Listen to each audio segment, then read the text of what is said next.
Vedela si, že priemerný človek západného typu sa dokáže na nový podnet sústrediť iba niekoľko sekúnd a ak ten okamžite neupúta jeho pozornosť, tak navždy skončil?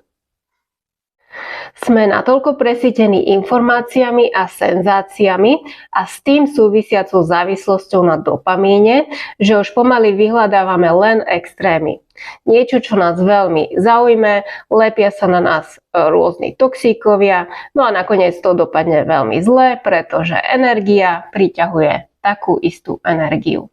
Svet je akoby stále väčší, záhadnejší, chaotickejší, nebezpečnejší a neprirodzenejší, no a preto potrebuješ niečo špeciálne, niekoho, kto ťa spasí.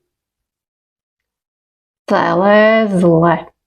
Tvoje pravé ja sa rodí vtedy, keď sa stíšiš. Keď sa stávaš bytím. Tu a teraz.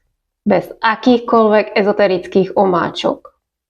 Takže, ak sa nechceš preskrolovať mobilom na samotný koniec svojej duše, tak sa nauč, že práve vydatná nuda je niekedy tvoja najlepšia kamoška. Tam, kde si absolútne v mieri sama so sebou, no a nakoniec zistíš, že sa vlastne vôbec nenudíš.